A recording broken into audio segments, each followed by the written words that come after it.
En réfléchissant davantage, je me suis dit, mais oui, mais bien sûr, j'étudie la d'économie. Hein, parce que, franchement, quand on regarde ce qui se passe actuellement, ou dans cette crise ou avant, eh bien, on se dit, ça va pas, ça déconne complètement. Donc, après tout, oui, c'est un sujet comme un autre, être un spécialiste, docteur en d'économie. Parce qu'on étudie la d'économie, pas parce qu'on dit des conneries. Alors, c'est une possibilité. Et puis, d'accord. Et puis, en réfléchissant davantage, finalement, j'étais pas encore complètement à l'aise avec ça, parce que justement, le genre de choses que nous avons des étudiants sur la... Quand je dis nous, c'est parce que je travaille avec un autre économiste, Dominique Lévy, que nous étudions sur ce qui se passe actuellement, eh bien, c'est justement de dire, eh bien non, c'est pas du tout de l'économie, c'est quelque chose d'extrêmement sérieux, d'extrêmement logique, quelque chose qui a des finalités parfaitement déterminées. Ce qui se passe tout de suite, ça n'est pas n'importe quoi. Hein. Alors, bon, donc c'est une façon de décrire les choses, ça déconne, mais en fait, non, c'est quelque chose de parfaitement logique. Et ça me permet de faire le lien avec la question qui nous a été posée. Alors, quelle est l'origine de cette crise? Bien, l'origine de cette crise capitaliste dans laquelle nous sommes entrés il y a environ une trentaine d'années, et que nous caractérisons par le terme néolibéralisme. Quelle était la finalité de cette transformation? Parce que beaucoup de choses ont changé. Non pas que c'était parfait antérieurement, mais énormément de choses ont changé. Eh bien, quelle était la finalité de ces transformations et quelle est la logique, justement, puisque ça déconne pas du tout? Et, eh bien, la logique, c'était augmenter le pouvoir et la richesse de ceux qui avaient déjà le pouvoir et de ceux qui étaient déjà les plus riches. Et les méthodes, vous les connaissez un petit peu, et quelle est la logique de ça? Eh bien, la logique, ça a été, effectivement, d'enlever toutes les barrières à ce qui limitait ce pouvoir et à ce qui limitait l'accroissement de cette richesse dans les premières décennies de l'après-guerre. Alors au plan national, ça voulait dire transformer les conditions de travail, bloquer les salaires, tenter d'entamer, heureusement qu'il y a eu quand même des résistances, tous les systèmes de protection sociale. Là je parle de la France, mais je parle aussi du monde sur un plan plus général. Et puis alors, ouvrir toutes les frontières. Ouvrir les frontières commerciales, ouvrir les frontières financières, voilà, de façon à laisser les capitaux se rendre dans le monde, à n'importe quel endroit, là où ça peut paraître le plus avantageux. Donc, à ces transformations-là, il y a un aspect national, que tout le monde connaît, il y a aussi un aspect international. Parce que cette globalisation, ça avait quand même, ou mondialisation, pour parler français, ça avait pour but, eh bien, de placer tous les travailleurs du monde dans une situation de concurrence. Eh bien, ce système, loin d'être déconnant, hein, est un système qui est parfaitement logique, parfaitement pensé, et d'ailleurs, il faut dire ce qui est, c'est que pendant quand même 30 ans, ce qui n'est pas si mal que ça, eh bien, ça a été un succès absolument extraordinaire, en ce sens que, effectivement, ils se sont enrichis merveilleusement, hein, leurs revenus ont augmenté merveilleusement, effectivement, l'industrie s'est déplacée vers d'autres régions du monde, les emplois sont en danger ou sont détruits, les pouvoirs d'achat sont comprimés, et ça ne fait que commencer, je dirais, malheureusement, parce que, malgré l'atmosphère déconnante, eh bien, je dois vous dire ceci, je suis extrêmement pessimiste. Hein. J'y avais pas pensé, mais ce matin, en pensant à ce qui allait se passer aujourd'hui, je demandais aux gens qui nous hébergeaient très gentiment s'ils n'avaient pas un costume noir, une cravate noire, hein, parce que finalement, moi j'aurais bien organisé dans la rue un défilé avec un corbillard, hein, et bon, parce que, si vous voulez, il faut quand même le dire très très franchement, c'est que cette stratégie monstrueuse, qui a réussi dans ses finalités, eh bien, elle a des conséquences absolument effrayantes, et en particulier cette crise. Quand cette crise qui a commencé, donc ses premiers signes sont apparus en 2007, la première explosion est apparue en 2008, ensuite on est entré dans des récession au plan mondial, et puis en fait c'est surtout une crise hein, des vieux blocs, hein, c'est-à-dire des États-Unis et de l'Europe évidemment, qui vient d'abord des États-Unis, mais enfin on avait tout fait en Europe aussi pour que ça se passe mal. Cette crise prend des proportions absolument dramatiques. Hier j'étais dans une conférence à Paris, j'ai écouté différentes présentations, je faisais la même, et puis par coïncidence, il y a quelques jours, j'étais à Madrid dans un cours d'été, en train de faire des cours, et j'étais donc avec les étudiants. Et bon, c'est pas que le cas de l'Espagne soit exceptionnel, mais comme j'en reviens et que j'étais avec ces jeunes, eh ben, ça m'a terriblement frappé. Parce que la situation est catastrophique, mais alors vraiment catastrophique, c'est-à-dire impossibilité pratique pour les jeunes de trouver un emploi, un espèce de désespoir qui atteint. Hier, dans la conférence où j'étais, j'écoutais une présentation très intéressante d'un économiste français très connu, et il montrait des données sur les inégalités, sur les enrichissements, etc. Et puis il projetait un graphique, et là il montrait l'expansion formidable de la richesse. Il y a vraiment la concentration de la richesse au cours de temps dans différents pays. Et rentrant d'Espagne, je regardais ce graphique, et je vois tout d'un coup une courbe comme ça qui s'envolait complètement. Je regarde ce que c'était l'Espagne. C'est-à-dire que l'Espagne a été un lieu de concentration absolument extraordinaire de la richesse, hein, alors que l'économie du pays est dans une situation insoutenable, complètement catastrophique, hein, de l'autre côté. Donc, ça, je commence à parler un peu des conséquences de la crise, et je suis trop long peut-être, c'est difficile de s'arrêter. Mais l'origine de la crise, c'est très simple. Hein. L'origine de cette crise, c'est un processus historique, le résultat d'une lutte de classe, pour employer des mots franchement clairs, mais je crois qu'il faut être absolument clair, dans lequel les classes populaires ont perdu, et les classes capitalistes, classes dominantes, très hauts salariés, des hiérarchies de gestion, etc., ont gagné. Cette stratégie monstrueuse, c'est un crime contre l'humanité, a, premièrement, détruit tout un ensemble d'expériences historiques qui pouvaient montrer qu'il y avait quand même quelques voies de progrès possibles dans l'humanité. Elle a échoué d'une certaine façon parce qu'il y a eu explosion. Mais, regardant toujours les mêmes courbes hier, justement sur ce qui était projeté, je regardais aussi ceci. Eh bien, croyez-moi, depuis la crise, c'est-à-dire, mettons, depuis environ 5 ans, eh bien, la progression de la richesse de ces mêmes groupes sociaux favorisés ne s'est absolument pas ralentie. Par contre, le chômage, enfin, je ne vous explique pas. Donc voilà, eh bien, nous en sommes là, et les conséquences sont extrêmement graves, parce que nous en parlerons sans doute dans la fin de l'exposé, et je veux terminer, eh bien, très honnêtement, à force d'étudier l'économie comme ça pendant des années, je dois vous dire ceci. Je ne vois pas d'issue. Hein, je ne vois pas d'issue, on peut vous dire c'est très simple, sauf des issues évidemment radicales. Donc je termine et j'arrête avec mon pessimisme pour ne pas vous démoraliser ce matin qui a commencé dans la bonne humeur. Hein. J'espère que Frédéric va vous tenir un propos un peu plus exactement que le mien.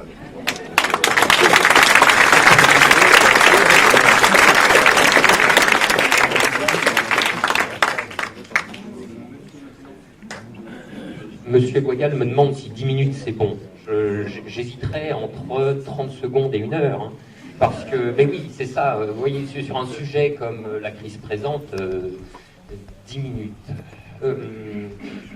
Je pense que ça ne vous surprendra pas qu'il y ait quand même, malgré le fait que l'exercice social auquel nous nous livrons a pour mon débat, un certain degré de convergence entre Gérard et moi. Hein. Bon, donc ne vous attendez pas à ce qu'on s'empaille du début à la fin. Je vous rassure, nous trouverons en cours de route quelques sujets de... Bon, ça, on se connaît... On a nos petites habitudes, on n'en manque pas. Mais quand même, sur ce qu'il vient de dire, je vois mal comment je pourrais être en désaccord. Alors, comme il faudrait que je tâche de faire autre chose que de le répéter littéralement, je vais essayer d'y ajouter 1 ou 2 grains de sel. Alors, l'histoire qu'il vous a racontée, je la reformulerai sous l'espèce suivante. Que s'agissait-il de faire à l'occasion de cette nouvelle grande transformation qui s'est originée il y a environ 40 ans? Je le résumerai sous la formule suivante. Il s'agissait de refaire les structures pour refaire le rapport de force. Alors, la question, si vous voulez, il y a une question théorique qui est là derrière. Bon, je me permets de faire ce léger détour. C'est que, si vous voulez, le pouvoir n'est pas une substance. On a tendance à substantialiser le pouvoir, à considérer que c'est comme une chose ou un lieu qu'il faudrait occuper, arracher des mains des autres, etc., etc. Et ce n'est pas comme ça, à mon avis, qu'il faut conceptualiser le pouvoir. Le pouvoir, c'est un effet de structure.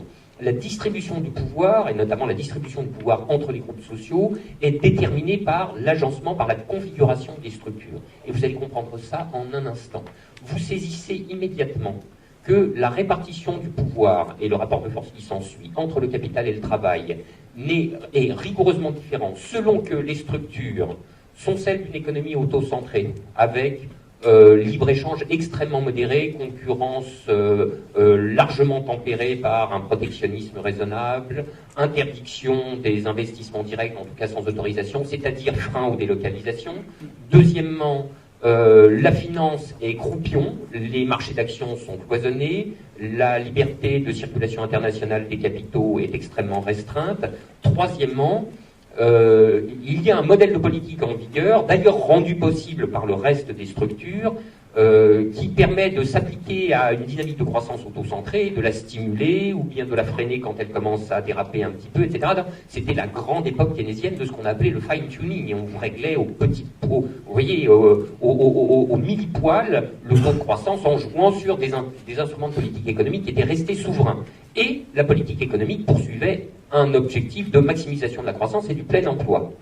Et vous comprenez fort bien que dans cet agencement structurel-là, le rapport de force entre le capital et le travail est autrement plus favorable au travail que lorsqu'on passe dans l'autre configuration, qu'on va qualifier de néolibérale pour faire simple, dans laquelle nous sommes en régime de commerce international sous le libre-échange, concurrence libre et non distordue. Les investissements directs ont été entièrement libéralisés et c'est donc l'entière licence aux délocalisations. La finance a été complètement déréglementée sur une base internationale. La bourse et le capital actionnarial ont mis la main sur les entreprises. Quant au modèle de politique économique, il est devenu obsédé exclusivement par l'inflation, il se désintéresse de la croissance et il procède par des instruments de politique budgétaire qui sont en train de s'étioler parce qu'ils sont sous contrôle, par exemple, des traités européens, ou des instruments de politique monétaire qui ont été accaparés par une banque centrale indépendante. C'est-à-dire qu'en gros, il ne reste à peu près plus rien pour essayer de relancer la croissance quand elle faiblit. Donc, on comprend très très bien que lorsqu'on passe d'un cadre structurel à l'autre, le rapport de force entre capital et travail est mis cul par-dessus tête, littéralement. Alors, la crise à laquelle nous sommes confrontés est l'expression, mais chimiquement pure, de ce nouveau cadre structurel. Alors, comme il serait vraiment, il faudrait vraiment énormément de temps pour rentrer dans le détail de sa genèse, je me contenterai de dire ceci en soulignant un paradoxe qui est peu souvent mis en évidence. Et qui tient en ce fait que le néolibéralisme, qui se présente en général comme le parangon de la raison économique, c'est la sagesse, c'est l'orthodoxie, c'est le bon sens, enfin c'est la raison même. Le néolibéralisme est un régime qui produit l'État.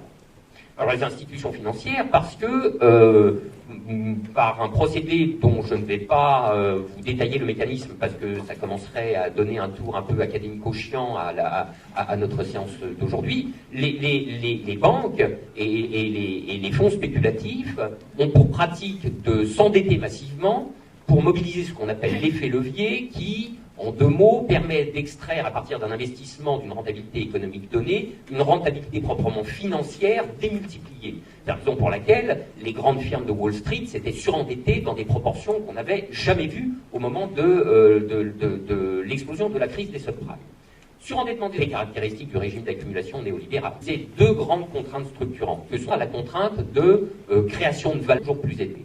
Vous comprenez fort bien que l'exposition à la concurrence avec des produits issus de systèmes productifs à standards sociaux et environnementaux radicalement différents des nôtres, plus la contrainte d'extraction de rentabilité financière, ont pour effet de mettre la masse salariale en situation de variable d'ajustement et vouée à une compression indéfinie. Alors évidemment, la compression du coût salarial pour le capitaliste, c'est un bonheur. Pour le capital dans son ensemble, c'est moins évident, parce que vous comprenez, c'est pas le tout de baisser le coût salarial, encore faut-il fourguer la camelote. Je veux dire, il faut écouler la marchandise. Comme on dit en théorie marxiste, il faut réaliser la production, il faut la validation sociale de la production. Or, les interdépendances systémiques de l'économie ont pour effet que la compression du coût salarial ici a pour conséquence la diminution ou la moindre progression du revenu des ménages, donc une moindre consommation, donc une moindre demande, donc un débouché qui commence à se tarir tendanciellement. Alors, le capitalisme néolibéral a eu deux trouvailles absolument géniales pour essayer de remédier à cet inconvénient. La première, ça a été l'allongement du temps de travail. Alors, allongement du temps de travail à l'échelle de la semaine, on revient sur les 35 heures, à l'échelle de toute une vie, on augmente l'âge de départ en retraite, et la deuxième, ou alors on encourage les agents à multiplier les emplois, comme vous le savez aux États-Unis. Vous avez constaté d'ailleurs que par exemple en France, alors qu'à l'époque fordienne, le père de famille, dont l'appellation aux États-Unis est le male breadwinner, c'est-à-dire celui qui gagne le pain, l'homme qui gagne le pain. Hein. Le revenu du père de famille suffisait à faire vivre la famille. Évidemment, je veux dire, ce sont des situations qui n'existent plus. Il faut que dans une famille, il y a deux parents, il faut que les deux parents travaillent. Dans les familles monoparentales, on sait quel est le degré de la galère. Bon, un seul emploi, même pour les deux, n'y suffit pas. Donc les individus cumulent les emplois. Aux États-Unis, ils en ont deux, parfois ils en ont trois, etc., etc. Donc on fait de l'accumulation extensive. Hein, je veux dire, dont la formule a été donnée de manière archétypale par Sarkozy. Travailler plus pour gagner plus. Ce qui est quand même la moindre des choses. Hein. Ça avait été présenté comme une grande avancée sociale. Je vous signale qu'assez logiquement, hein, quand on travaille plus, on gagne plus. Bon, enfin, voilà, il y avait une espèce d'enfoncement de porte ouverte là, mais ça s'est très très bien passé. Moi, j'en reste sidéré rétrospectivement. Bon. Et la deuxième grande trouvaille, après l'allongement du temps de travail, ça a été mais endettez-vous.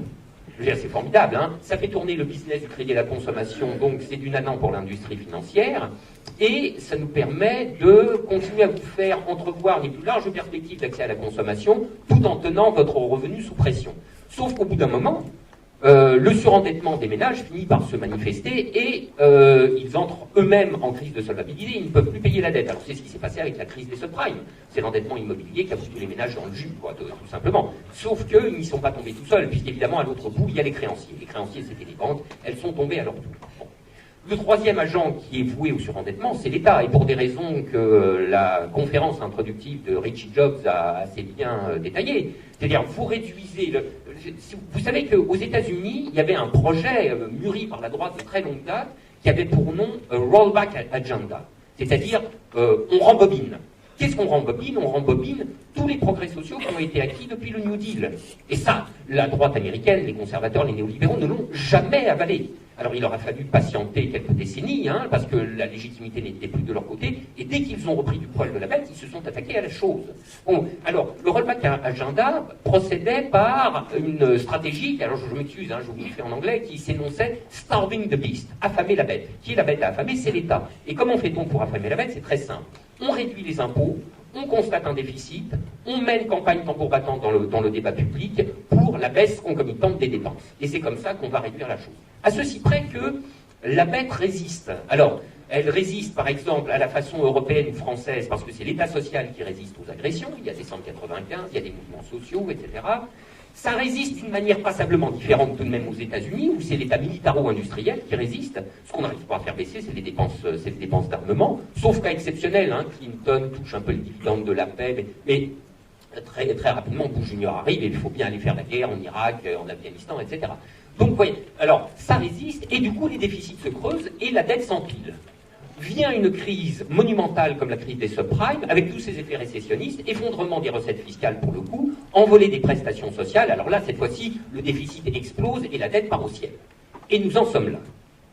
Donc, si vous voulez, c'est très simple. Hein. L'histoire a déjà connu des époques de surendettement généralisé. Ça se termine toujours de la même manière. Il y a deux manières, il n'y en a pas 36, hein, il y a deux manières d'en finir avec le surendettement généralisé. C'est soit l'inflation, tendance hyper, soit le défaut. Bon, moi je choisis la mienne. Hein. Alors, pour moi c'est le défaut, c'est à ça qu'il faut penser. Le défaut sur la dette publique. Dans quelles conditions? Dans quelles proportions? Pour faire quoi derrière? Avec quels effets collatéraux? Je suggère que nous réservions ça aux questions et au débat qui va suivre.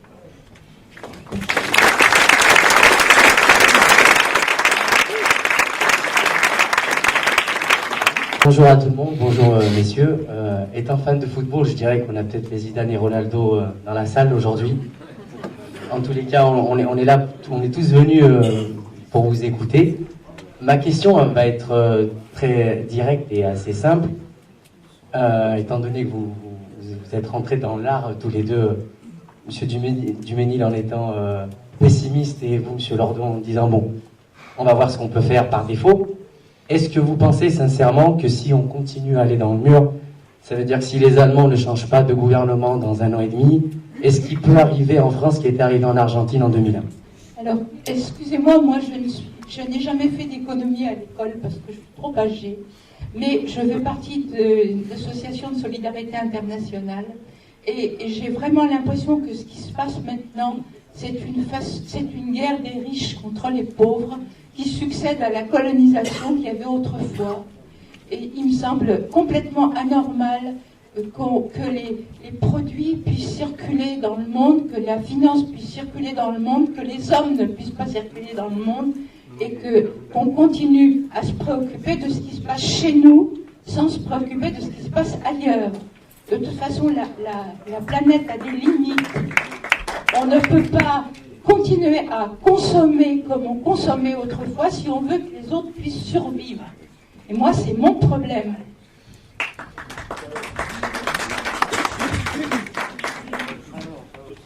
Importe. Faire des commentaires généraux. Bon.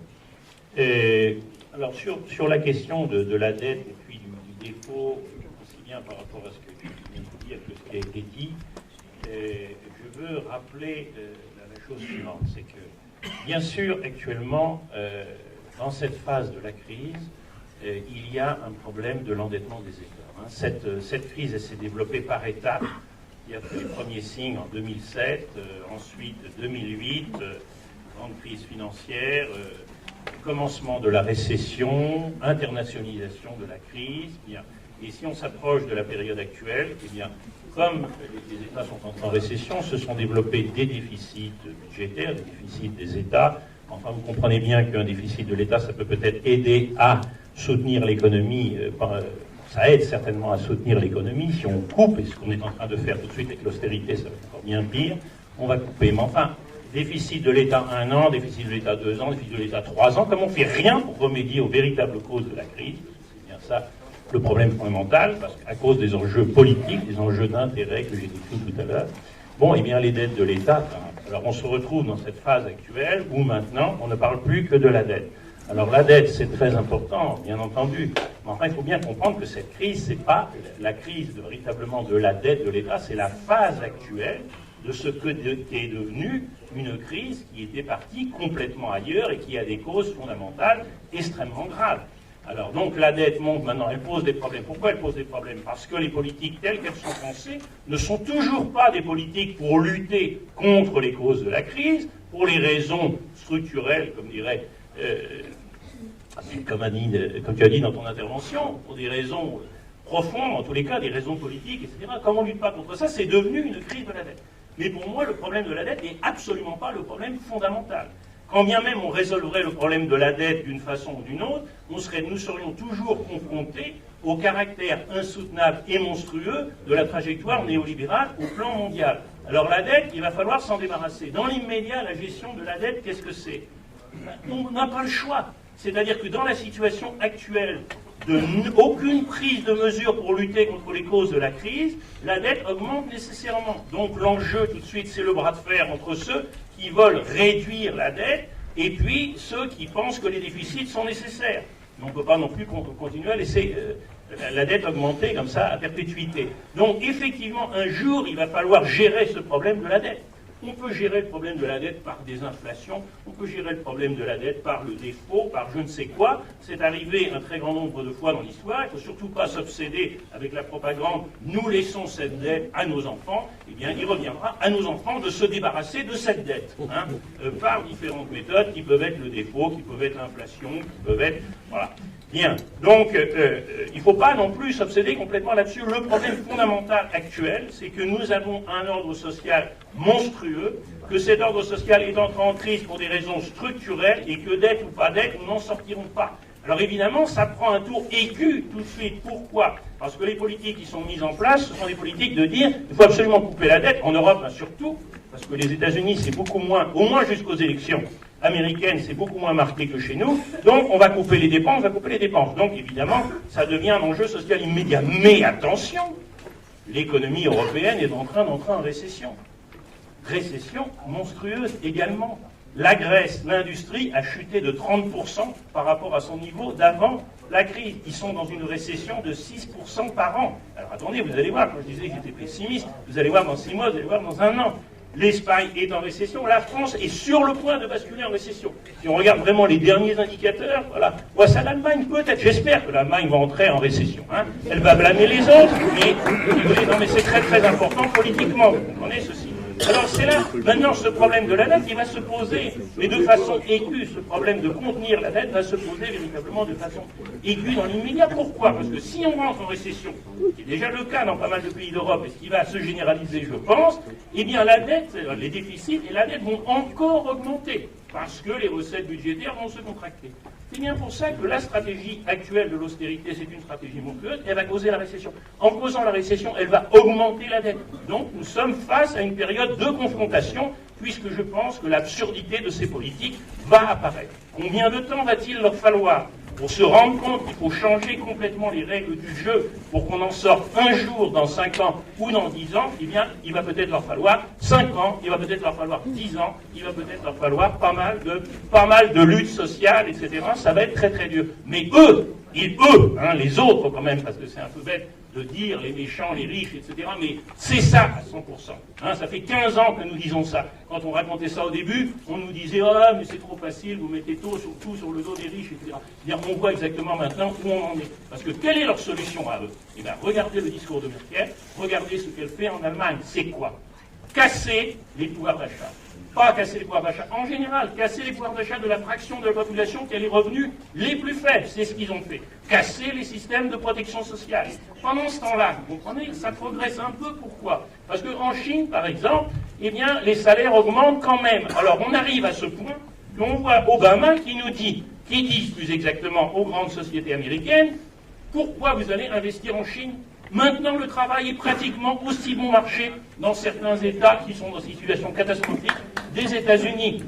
Voilà quelle est leur solution de la crise. Donc c'est là que nous en sommes tout de suite. Nous sommes dans un bras de fer politique. La solution Merkel, enfin on peut peut-être pas les mettre tout à fait sur le même plan, mais enfin finalement par rapport aux fondamentaux, c'est quand même de ça où il s'agit. Ou l'autre solution, c'est reprendre les choses en main. Mais alors là, pas de travail, enfin c'est quand même terrible, rester chez papa, maman, etc.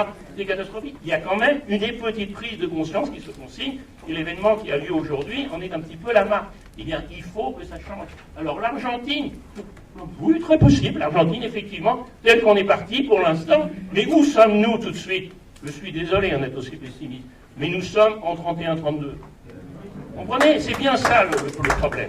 Alors, quelle est la sortie de ça? La sortie, c'est pas un problème de recettes, c'est pas un problème des alternatives. Il y en a plein la caisse d'alternatives. Le néolibéralisme était une alternative, une possibilité monstrueuse qui aurait dû normalement jamais exister. C'est pour ça que Margaret Thatcher nous disait il n'y a pas d'alternative. Au cas où on se poserait la question de comment cette seule possibilité monstrueuse a-t-elle eu lieu.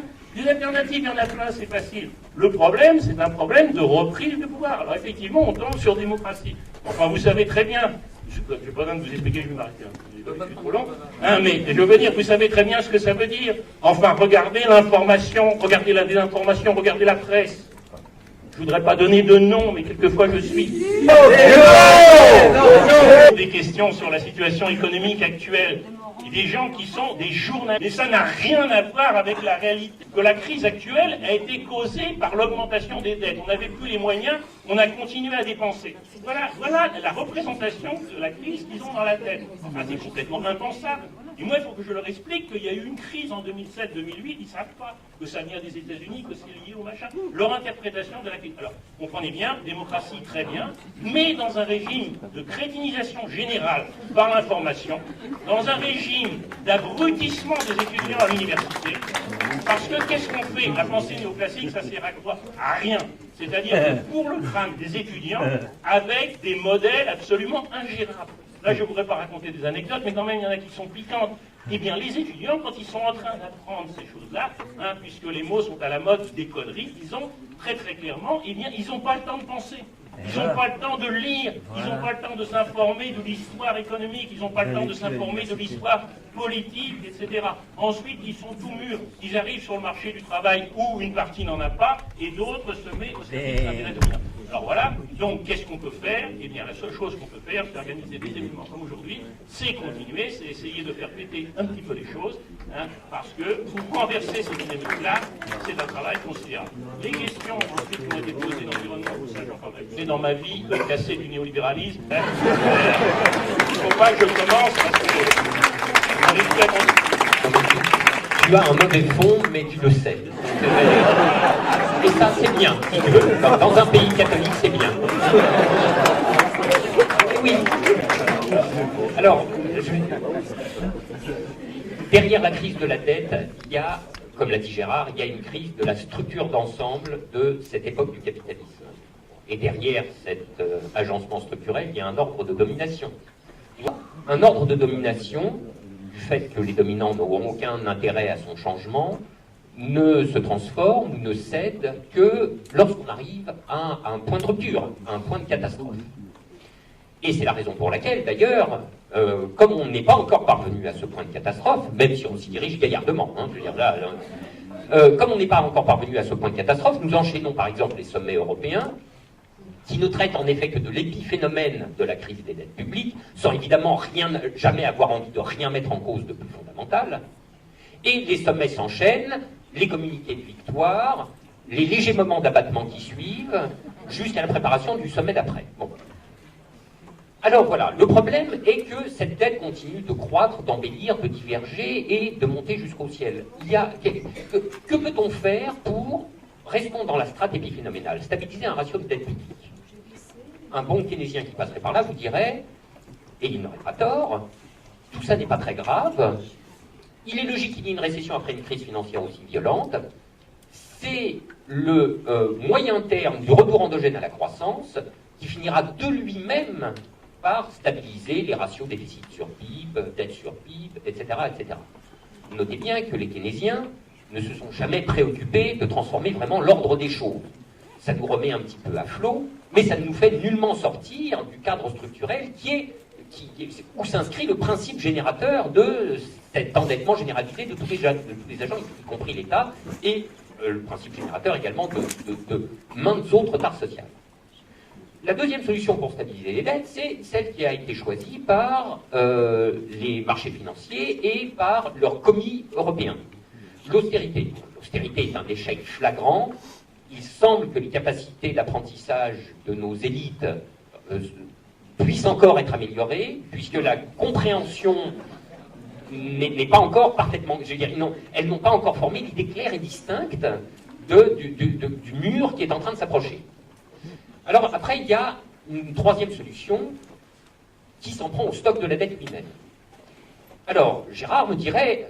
Tu es en train de parler du problème de la dette et tu ne règles rien de plus profond. Alors, je crois que si, parce que précisément, il me semble que, par le défaut, on fait plusieurs choses d'un coup. On règle le problème épiphénoménal et on relance la croissance. Mais également, on crée, presque artificiellement, un point de catastrophe. Parce qu'il faut bien voir l'onde de choc qu'un défaut d'un grand pays sur sa dette publique, à plus forte raison, si ce défaut est simultané entre plusieurs grands pays, il faut bien voir l'onde de choc qu'un tel événement entraînerait au travers de la sphère des marchés financiers. Car qui détient les titres de la dette publique? Les institutions financières, essentiellement. Une dévalorisation massive de leur portefeuille d'actifs par l'intermédiaire de leur portefeuille de titres souverains créerait l'équivalent, et peut-être même beaucoup plus, d'un choc tel que celui qui est survenu par l'intermédiaire de Lehman Brothers, les titres souverains remplaçant les titres des subprimes.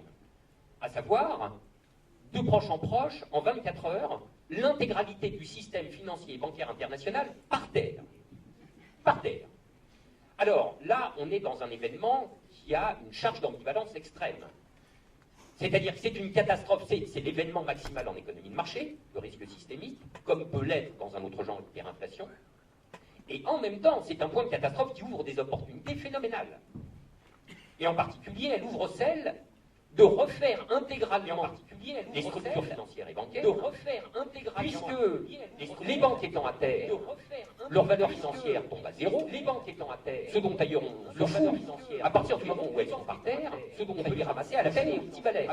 Je veux dire, c'est le moment stratégique, c'est le moment opportun, c'est le kairos, comme disaient les Grecs, c'est de remettre la main sur le secteur bancaire.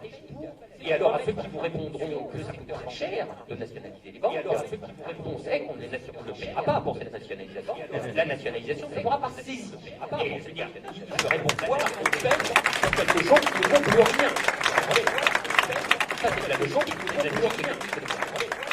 Il me faudrait un peu de temps pour vous expliquer, il me faudrait Quoi, à mes yeux, la nationalisation intégrale des secteurs bancaires est à très court terme la chose la plus souhaitable et doit néanmoins impérativement être dépassée à moyen et long terme pour faire muter les structures bancaires en direction de ce que j'appelle un système socialisé de crédit, non plus un pôle diversifié de crédit, parce que je me méfie aussi quand l'État a la main tout seul sur l'ordre du crédit, mais un système bancaire décentralisé, local et régi par des principes gestionnaires, soit finalement l'idéal même du mutualisme, avant qu'il ait été irréversiblement déployé, l'idéal même comme le mutualisme, le crédit qui a été irréversiblement déployé.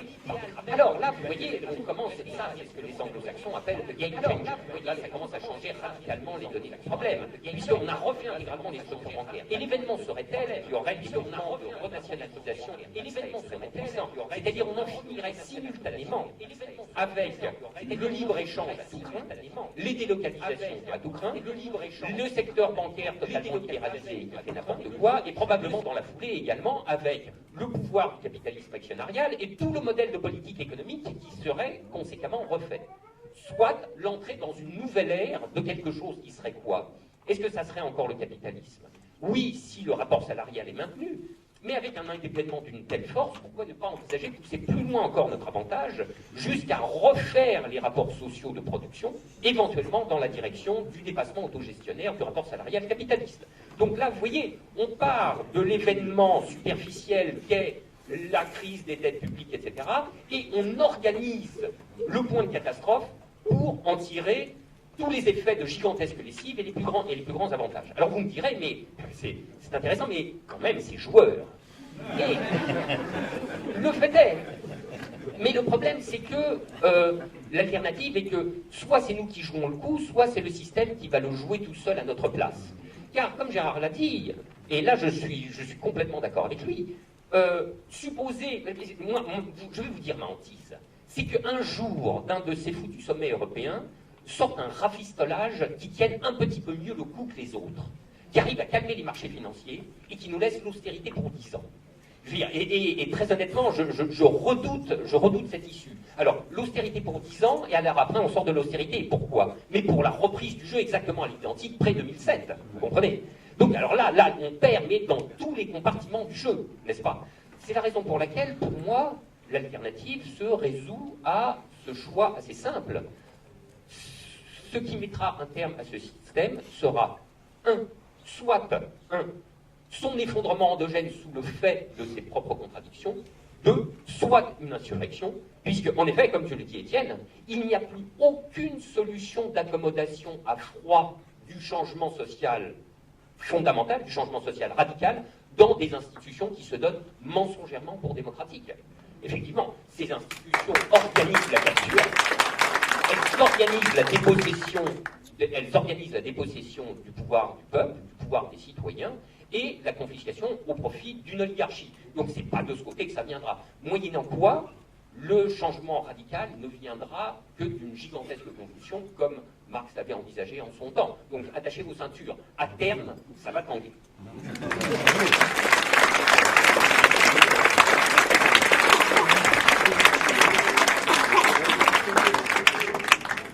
Alors, avant de reprendre le débat et les prises de parole, je voulais quand même montrer à quel point les interventions sont en rapport avec la banderole que j'ai installée et cette phrase d'Albert Einstein qui dit « On ne règle pas un problème avec le système de pensée qu'il a engendré.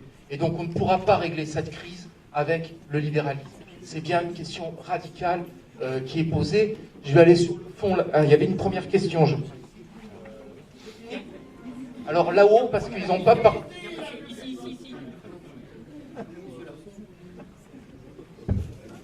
Vous parlez de crédit, d'augmentation du crédit, mais avant les gens, par exemple dans les 30 Glorieuses, quand l'énergie était pas chère, ça a permis, comme vous disiez, il y avait trois facteurs, trois acteurs, l'État, les financiers et les ménages. Les gens, ils avaient un bas de laine dans tous les pays que quand l'énergie était pas chère, parce que l'énergie c'est quand même la base de tout ce qui est ici, quoi. C'est un des trucs les plus importants. Et après le choc pétrolier, les gens, ils ont continué à consommer aux États-Unis pendant un petit moment sur leur bas de laine, puis après comme vous disiez, pour continuer le système de vente, tout ça. Donc quand ils n'ont plus de sous, il a fallu trouver autre chose. Et c'est là qu'on a dû basculer dans ce truc, dans ce crédit, qui a été d'abord le crédit à la consommation, et qui s'est fini après sur les crédits pour les subprimes, c'est-à-dire pour vendre des maisons, même si les gens n'étaient pas solvables, on s'en fout, on a la valeur de la maison, s'ils ne payent pas, on vend la maison, c'est comme ça qu'ils ont raisonné. Donc est-ce que ça, c'est pas quand même... Parce qu'il n'y a pas beaucoup de gens qui en parlent à chaque fois, on parle de la dette, du libéralisme, tout ça, mais est-ce que c'est pas un problème d'énergie à la base? C'est-à-dire que avant la crise pétrolière, le baril il était à une certaine somme, et après la crise pétrolière, et vu que toute notre industrie, toute notre société est basée sur l'énergie, est-ce que c'est pas ça qui a faussé d'un coup Donc le rapport? c'est la question énergétique, qui est une des matrices du développement du capitalisme. J'ai monté là-haut un peu, en passant, madame. Je voudrais savoir si le modèle islandais dont on ne nous parle pas du tout produit des effets bénéfiques en ce moment à la recherche d'une solution. Est-ce que c'est transposable à la France? Parce que je crois que la société civile a pris en main son destin. Je crois qu'ils refont une constitution, ils ont démissionné au gouvernement. Enfin, voilà. J'aimerais des éclaircissements pour cela. Si. Oui, bonjour. Moi, la question que j'ai envie de vous poser, on parle d'un raisonnement ici entre nous. On est dans un système ouvert, international, mondial. Il y a effectivement le problème de l'énergie, des matières premières. Et on se rappelle qu'on est sorti de la crise de 29 avec la Seconde Guerre mondiale. Donc moi, j'ai quand même une inquiétude pour les gens qui viennent derrière, pour nous. Est-ce que l'Internet, et je pense que peut-être les citoyens via Internet, peuvent faire pression, d'une part, sur les gens qui ont d'énormes moyens, sur les systèmes politiques et financiers. Et la deuxième question sous-jacente, est-ce que nous, citoyens, par exemple, en décidant du jour au lendemain, à une échelle importante, d'aller retirer l'argent liquide en banque, puisqu'on sait que ça ne représente qu'une toute petite partie de l'argent réel, puisque tout est dématérialisé. Est-ce que cela pourrait engendrer une prise de conscience? Merci.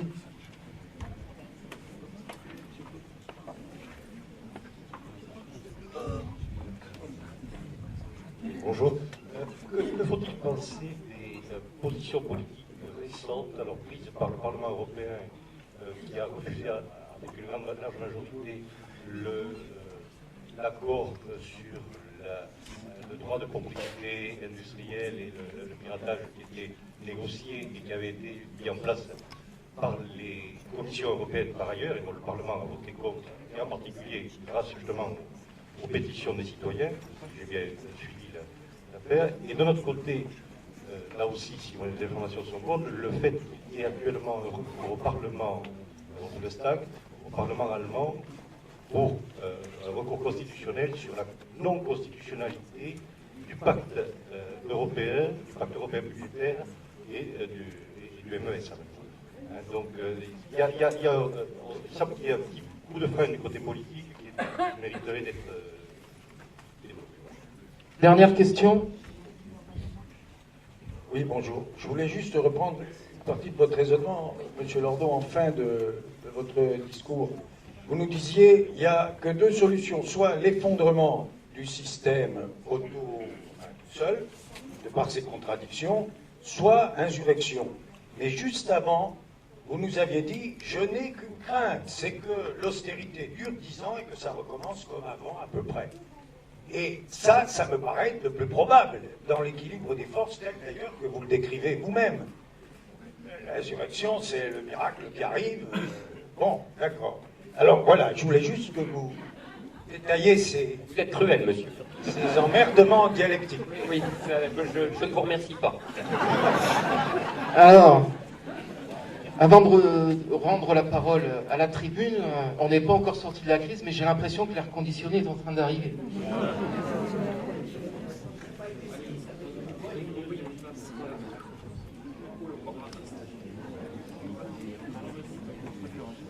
Monsieur, sur la crise de l'énergie, non.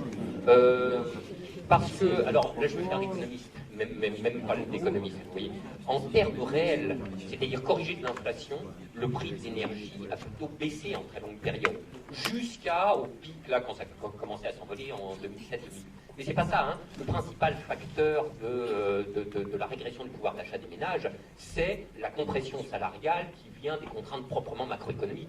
La concurrence, les menaces de plans sociaux, les actionnaires sur le dos des entreprises, etc. C'est ça le gros, hein, si vous voulez. La question énergétique est fondamentale, mais pas pour expliquer l'envolée du crédit des ménages. Je réponds dans le désordre.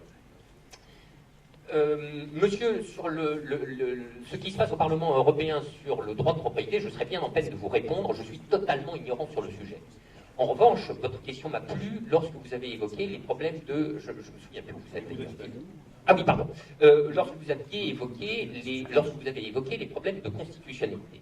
Parce que je suis en train de me faire une réputation de germanophobe endurci et quasi raciste, à force de dire qu'il y a un problème avec l'Allemagne, qu'il faut en finir avec ce putain de couple franco-allemand, etc., etc. J'avais écrit en 2010 un papier, en mars 2010, un papier qui s'intitulait « Ça n'est pas la Grèce qu'il faut exclure, c'est l'Allemagne ». Et je pourrais vous faire l'article, hein, en long, en large et en travers. À mon avis, il n'est pas possible de faire une union monétaire avec l'Allemagne. Voilà, au point, je veux dire. Et j'ai des arguments historiques à avancer là-dessus. Et c'est pas du racisme anti-allemand, si vous voulez. J'accorde entièrement et sans la moindre réserve toute la légitimité de la monomanie allemande. Je l'accorde.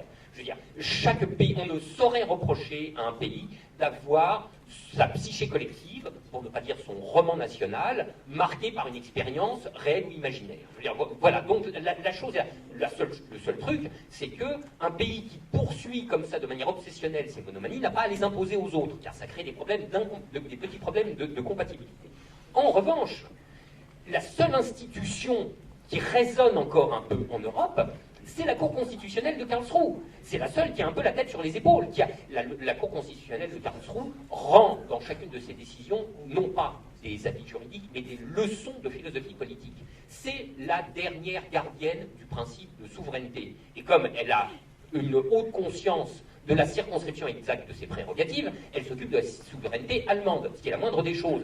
Et elle en est la gardienne sourcilleuse. Elle dit à chaque fois, attention, ce que vous êtes en train de faire est en train de mettre à mal le principe de la souveraineté populaire allemande. Et bon sang, on aimerait avoir l'équivalent fonctionnel en France ou dans les autres pays qui dirait des choses semblables. Parce que si ces choses-là étaient dites dans tous les pays européens, peut-être qu'au niveau de l'Europe elle-même, on finirait par se dire « Ah mais tiens, mais oui, c'est vrai au fait ça. Il y a eu un truc il y a longtemps qui s'était appelé la souveraineté populaire, et peut-être que ça compte dans les sociétés contemporaines. » Au lieu de quoi, et à mon avis, si vous voulez, la crise européenne ne s'analyse pas seulement en termes de macroéconomie, c'est essentiellement, et je dirais même la crise de la mondialisation néolibérale, est une crise de philosophie politique. C'est une crise qui viole, qui foule aux pieds les principes de souveraineté populaire. Alors il n'y a que la Cour constitutionnelle qui dise quelque chose là-dessus. Sur l'Islande, madame, alors oui, c'est une expérience très intéressante. En 2 mots, c'était un peu différent de ce qui nous arrive. Hein. C'était un secteur bancaire hypertrophié. Mais je pense que le chancre de la finance avait, relativement parlant, les proportions les plus délirantes en Islande que partout ailleurs dans le monde. Le total des actifs financiers faisait 10 fois le PIB. Vous comprenez, c'est un truc de dingo total, quoi. Évidemment, ici, il faut 10 années de PIB pour rembourser les petits dégâts des banquiers islandais. La population, je veux dire, va pas manger du gravier pendant 10 ans, vous voyez. Donc ça va pas marcher. Alors, l'Islande a organisé, je le dis en termes techniques, le défaut sur les passifs non résidents des banques. C'est-à-dire les banques étaient endettées essentiellement à l'étranger. La dette vis-à-vis des créanciers étrangers, les Islandais ont dit on la paye. Le gouvernement a ordonné aux banques islandaises de ne pas payer leur dette vis-à-vis des créanciers étrangers.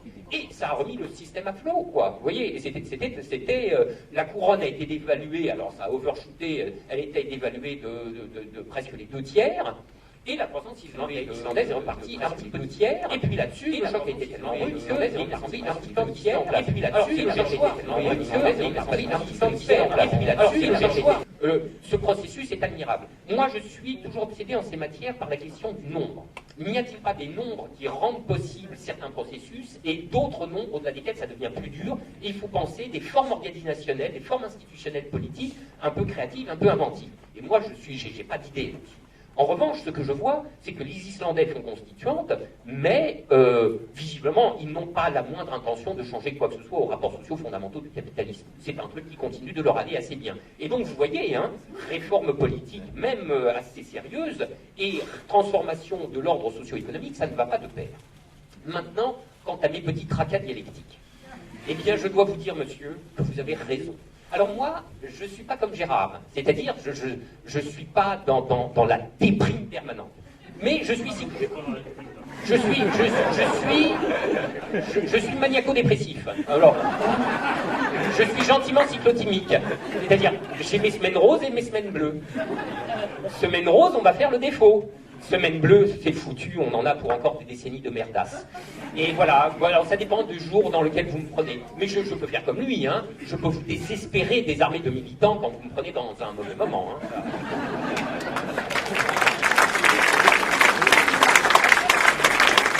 Bien. Merci de la transition qui me permet de rebondir sur cette question des alternatives. Parce que le débat avait commencé un petit peu techniquement sur la question du défaut. Bon, alors finalement j'ai mieux compris ce que tu voulais dire, c'est-à-dire qu'on va faire un défaut général, donc le système bancaire va s'écrouler, donc le système va s'écrouler tout entier, hein, et puis on va reprendre les choses en main, etc. Bon.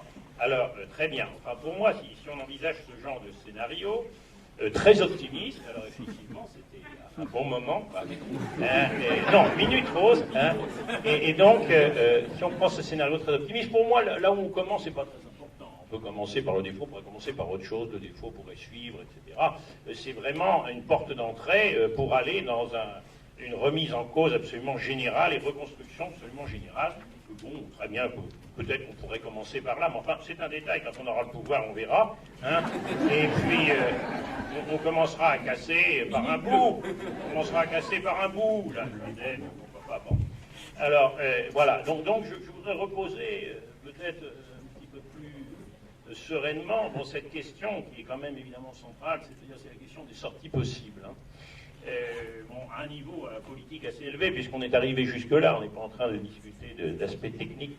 Bon, donc, oui, effectivement, quand on parle, enfin moi en particulier, dans la conversation, je peux passer d'une option très vigoureuse et révolutionnaire vers l'idée qu'il y a aussi, comme je l'ai dit d'ailleurs, une sortie néolibérale qui consiste à imposer ces trajectoires de cassage des pouvoirs d'achat, d'augmenter encore en fait tout ce que le néolibéralisme a déjà acquis.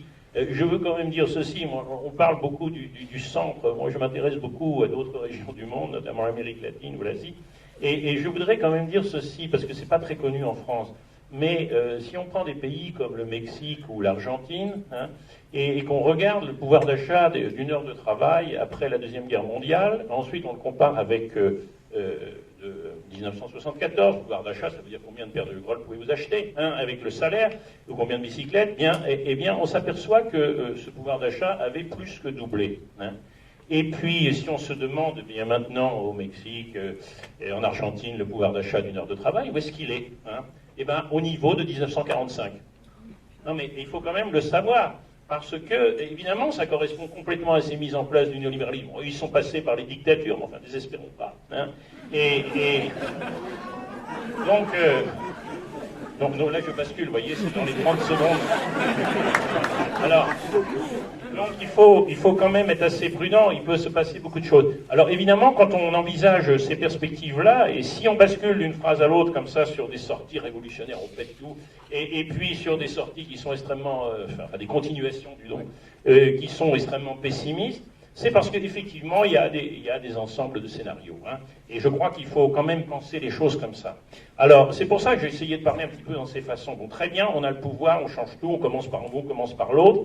De l'autre côté, la stratégie néolibérale, c'est-à-dire qu'on approfondit. C'est ce qui se met en place actuellement avec l'austérité. Hein, l'austérité, ça veut dire on continue avec ce qu'on a fait jusqu'à présent, mais encore plus fort. Hein, bien.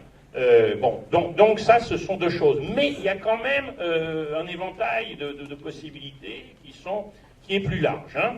Alors, il y a des possibilités, d'abord, qui sont du côté, je dirais, des classes supérieures, dans un langage un peu marxiste primaire, mais c'est ce que je suis finalement. Du côté des classes supérieures, il se peut qu'il y ait un fléchissement des règles néolibérales qui s'opèrent, avec des interventions de l'État beaucoup plus fortes, des politiques sensiblement différentes. Là, tout de suite, par exemple, je pense à la Chine, vous voyez.